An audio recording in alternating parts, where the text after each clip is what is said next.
the big debate tomorrow night is in the city of Philadelphia, which is in the Commonwealth of Pennsylvania.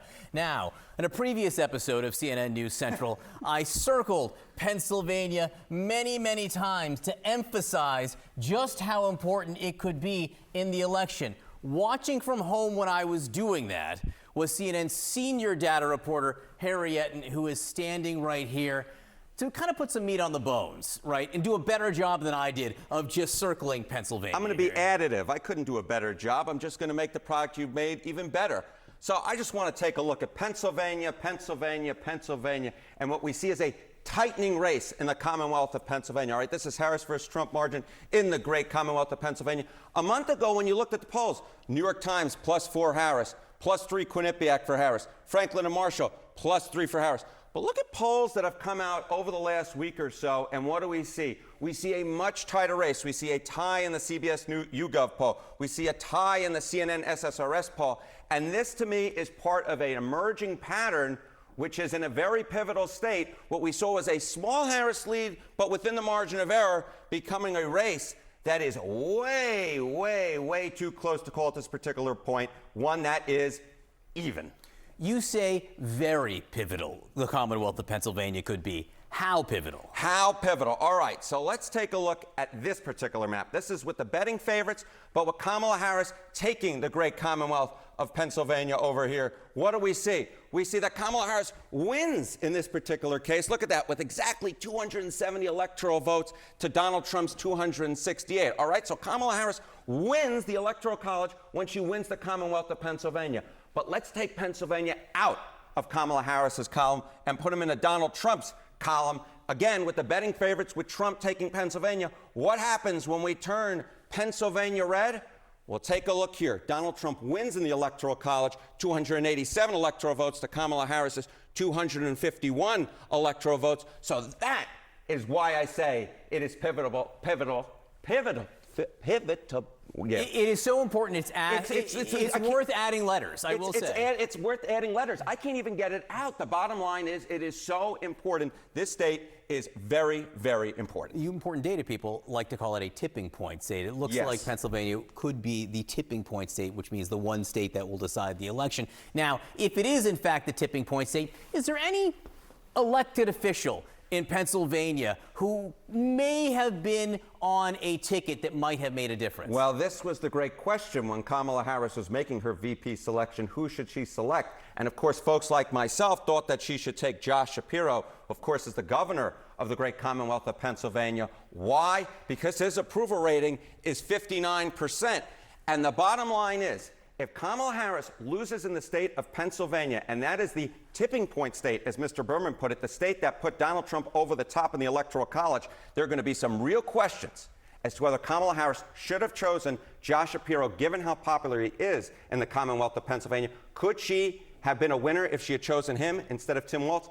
We don't know the answer to that question. We don't know who's going to win the state of Pennsylvania, but it's certainly a question that at this particular moment, with the Pennsylvania polls getting tighter and tighter, that I'm certainly asking, John. Harry Etten, great to see you, as Pivotal. always. Pivotal to see you this morning. No, I'm sorry. We are now officially changing it to Pivotable because it sounds fantastic.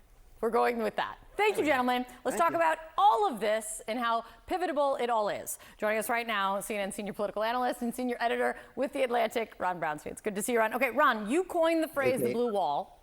Recently, you were writing more about the history of the blue wall, how Michigan, Pennsylvania, Wisconsin have voted the same way in every presidential election since 1980, save one. That suggests what, though, Ron, this time around?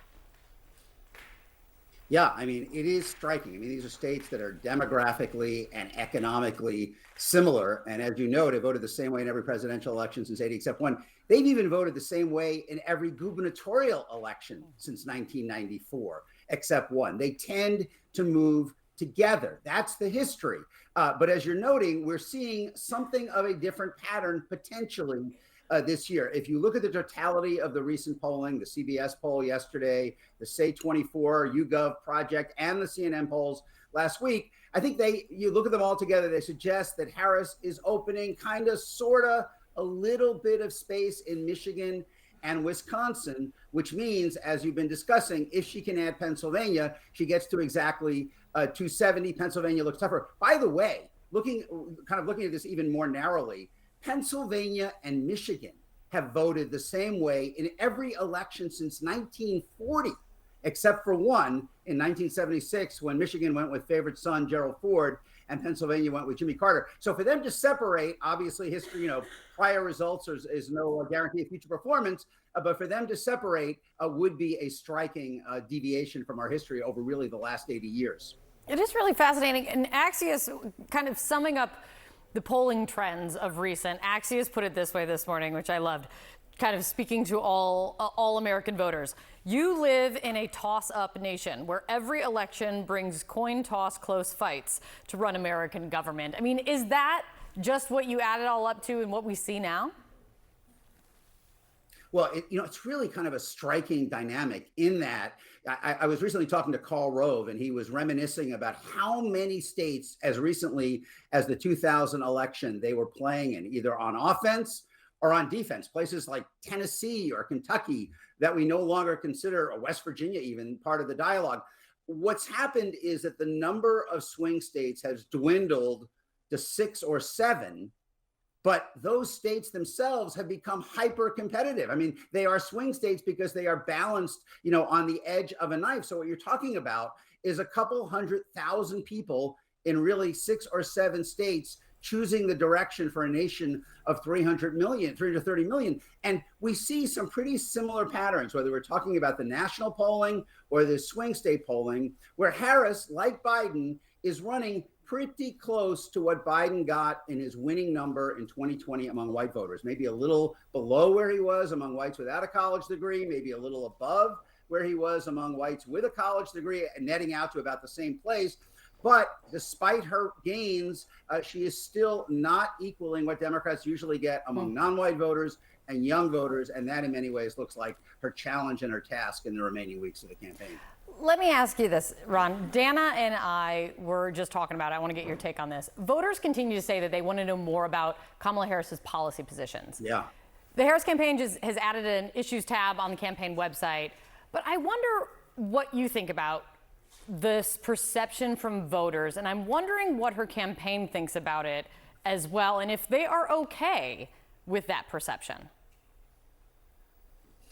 Well, first of all, I think we basically know what a Kamala Harris presidency would focus on, because there is kind of a communal bottom-up agenda from the Democratic Party really at all levels. I mean, if you look at the pieces of the Build Back Better bill that passed the House in 2021 and were stripped out in the Senate by Manchin and Sinema, that's pretty much a presidential agenda. Child tax credit, increased child care help, health subsidies, more prescription drug support, gun control. I mean, there's a broad agenda that's out there. But, voters are saying 30% in that poll in the New York Times, rising to 40% among Latino and Black voters, 50% of younger voters. They need to know more about her. It's not only her agenda, I think, it's who she is, who her values are, and whether they are comfortable with her as president. I think that's her big job on Tuesday night, more than making the case against Donald Trump, making the case for herself.